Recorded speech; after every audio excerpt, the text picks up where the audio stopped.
Other lawyers were milling around the courtroom, happy it was Friday, and eager to get home with a major win in their belts.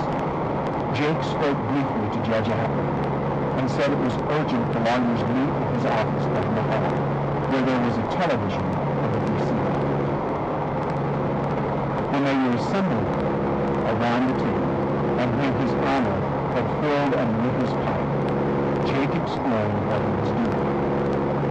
The deposition was given 2 days ago. The commission was there and asked some questions. "Didn't know he was a lawyer," Wade Lanier said. "I know," Jake said dismissively. "Let's watch the tape, then we can find it." "How long is it?" asked the judge. "About an hour." Lanier said, "This is a waste of time, Judge. You can't admit this deposition if I wasn't there and didn't have the chance to examine the witness. This is absurd." Jake said, "We have time, Your Honor. What's the rush?" Judge Atwood puffed away. He looked at Jake and with a twinkle in his eyes said, "Lady." For Jake, the second time through the video was just as gut-grinding as the first. Things he wasn't sure he heard right the first time were confirmed. He glanced repeatedly at Wade Lanier, whose indignation wore off as the story overwhelmed. By the end, he seemed deflated. All of the lawyers for the contestants had been transformed. Their cockiness had vanished. When Jake removed the tape, Judge Atwood kept staring at the blank screen. He relit his pipe and exhaled a gust of smoke. "Mr. Lanier?" "Well, Judge, it's patently inadmissible. I wasn't there. I didn't have the chance to examine or cross-examine the witness. Not really fair, you know." Jake blurted, "So it's in keeping with the spirit of this trial. A surprise witness here, an ambush there. I thought you understood these tricks, Wade." "I'll ignore that. It's not a proper deposition, Judge," Jake said. "But what could you ask him? He's describing events that happened before you were born, and he's the only surviving witness. It would be impossible for you to cross-examine him. You know nothing about what happened." Lanier said, "It's not properly certified by the court reporter. That lawyer in Alaska is not licensed to practice in Mississippi. I could go on and on." "Fine. I'll withdraw it as a deposition and offer it as an affidavit. A statement given by a witness sworn before a notary public. The court reporter was also a notary public." Lanier said, "It has nothing to do with Seth Hubbard's testamentary capacity on October 1st of last year." Jake countered, "Oh, I think it explains everything, Larry. It proves without a doubt that Seth Hubbard knew exactly what he was doing." "Come on, Judge. You letting everything else in for the jury to hear." "That's enough," Judge Atwood said sternly. He closed his eyes and seemed to meditate for a minute. He breathed deeply as his pipe went out. When he opened his eyes, he said, "Gentlemen, I think the jury should meet Ansel Hubbard." 10 minutes later, court was called to order. The jury was brought in, and the large screen was set up.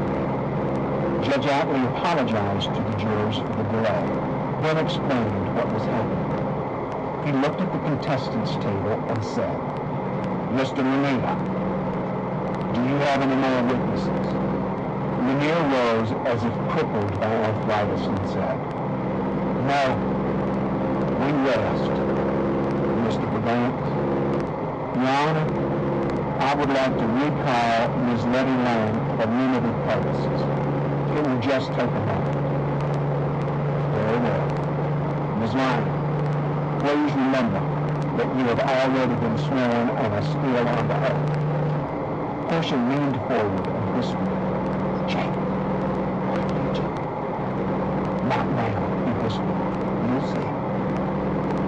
With her last visit to the witness stand still a horrible memory, Letty settled herself and tried to appear calm. She refused to look at the jurors.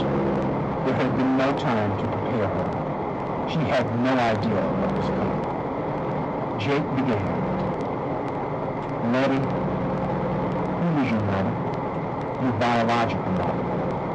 Letty smiled, nodded, understood, and said, "Her name was Lois Rhines."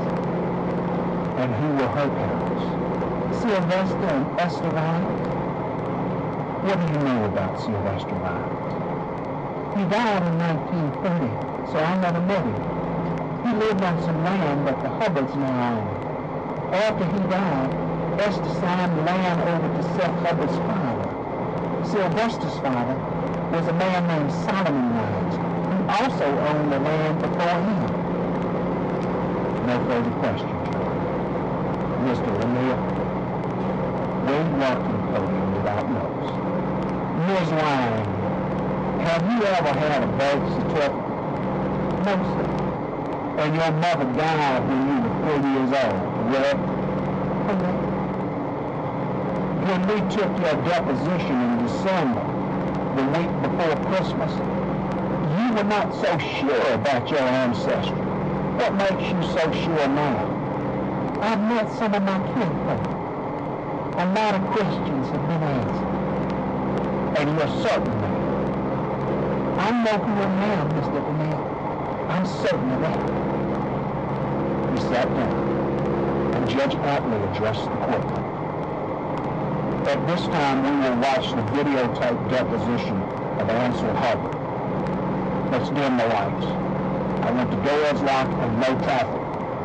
This will take about an hour, and there will be no interruptions."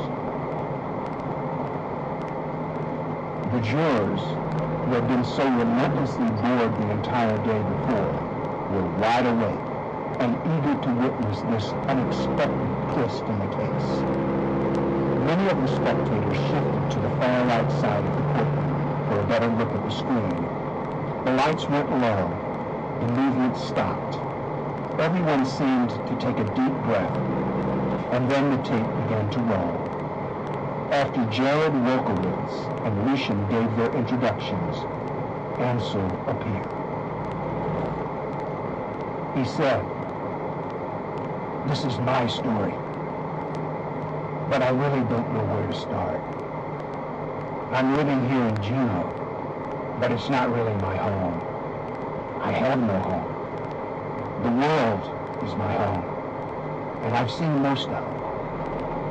I've been in some trouble over the years, but I've also had a lot of fun. Lots of good times. I joined the Navy when I was 17, lied about my age, anything to get away from home, and for 15 years I was stationed all over the place. I fought in the Pacific on the USS Iowa. After the Navy, I lived in Japan,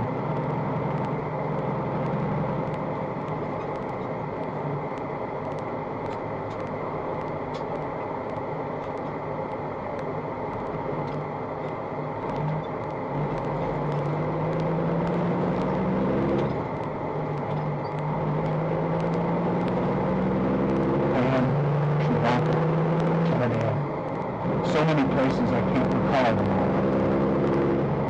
I worked for shipping companies that lived on the oceans.